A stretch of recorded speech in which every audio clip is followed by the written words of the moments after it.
Thank you. Thanks for turning out. I suspect you're all melting out there, because I'm melting up here. If you inferred from Ned's remarks that I have no life of my own, you are correct. But I have been through this biography business a few times, and I have the following observation to offer. No matter how wisely, how carefully you choose your subject, you wind up with one of two problems. You either have the needle in the haystack problem, as I did when I started out on the life of Mrs. Nabokov, the wife of the writer, a woman who was pathologically private, stoic, selfless, formal, all qualities that make for a lousy book. And nothing could be worse, I decided after this. And so I went on to write a book about Benjamin Franklin's exhaustively documented years in France, thereby incurring the haystack in the haystack problem, than which I assure you nothing could be worse. For those 8 years that Franklin spends in France, that they're the 8 years of the American Revolution and the peace that follows, the documentation here in America is 2.5 times as great as it is for the rest of his life combined. And that's not counting the French materials. In Paris, Franklin was surrounded by a net of French spies who were surrounded by a net of British spies. And as far as I can tell, each of these men was paid by the word.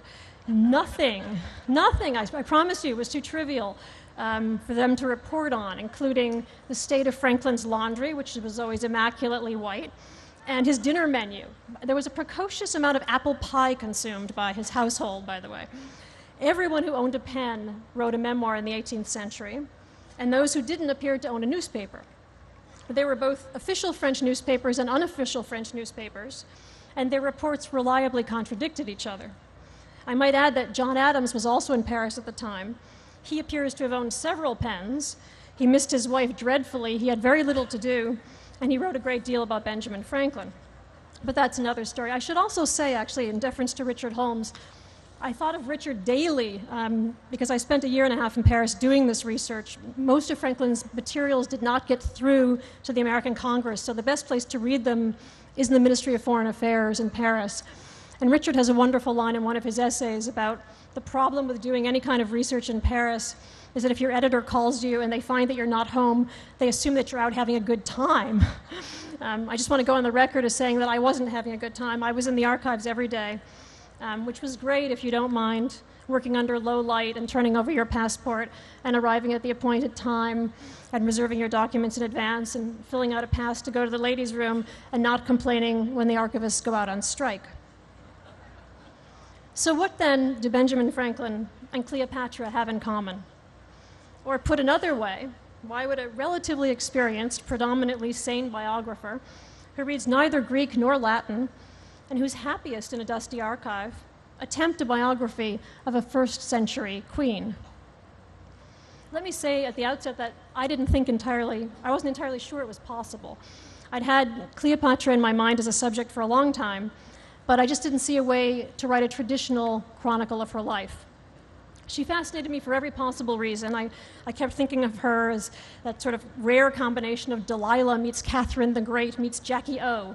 It was sort of history and legend all bound together. And from the biographer's point of view, this was really the Mount Everest. The idea struck me less, though, as biography than paleontology. We may live in the post-factual age, as someone recently said, but she lived in the pre-factual one. I was probably most fascinated because I was startled by my own ignorance. Here was a woman whom we think of as Egyptian, but who was in fact Greek, whom we remember as beautiful, but whom every ancient chronicler swore was more intelligent and more charming than she was beautiful. Here was a woman whom we had somehow conflated with Nefertiti, who lived 1,300 years before Cleopatra, and to whom Cleopatra was not even related. And here was a woman who successfully ruled a rich and fractious country for over 2 decades. She's the only woman in antiquity who ruled by herself, whom we have reduced to this slinky seductress. She was, however, and not so incidentally, the richest person, man or woman, in the Mediterranean world. She lived in the most cultured city of her day. Alexandria at the time is really the center of culture, while Rome is still a backwater. And hers was the most enlightened of atmospheres. She knew things that would be forgotten until the Renaissance, the value of pi, the behavior of linear perspective, the existence of the equator. And gender mattered less than competence in her palace, as it did generally in Egypt at the time. In Cleopatra's Egypt, women operated mills, and they owned land, they leased vineyards, they divorced husbands, they inherited equally. In short, they enjoyed rights that they would not again enjoy for something like 2,000 years. And yet, after all of that, Cleopatra melts into a puddle of myths and misconceptions. She's become, to us, a cigarette, a mascara, a video game, a slot machine, a strip club, or a synonym for Elizabeth Taylor. And at this time of year, you'll see her name all over the internet because hers is the most popular of Halloween costumes. Someone asked me recently when I realized that this book could actually be written. And I answered a little glibly, but not inaccurately, that I realized it could be written when I finished writing it. But there was another moment. There was one other moment, in truth. It was when I finally noticed that we had actual 2,000-year-old quotes from Cleopatra, and that we could hear just the tiniest murmur of her voice. For the most part, that's thanks to Plutarch. On the one hand, it pays to remember that Plutarch was writing a good century after Cleopatra's death. He is as far removed from her as we are from Ulysses Grant. On the other, as a modern biographer recently reminded me, there were no tape recorders in the 19th century either. It goes without saying that quoted material is generally approximate. And as I learned from Ben Franklin, even the most comprehensive material can refuse to give up answers.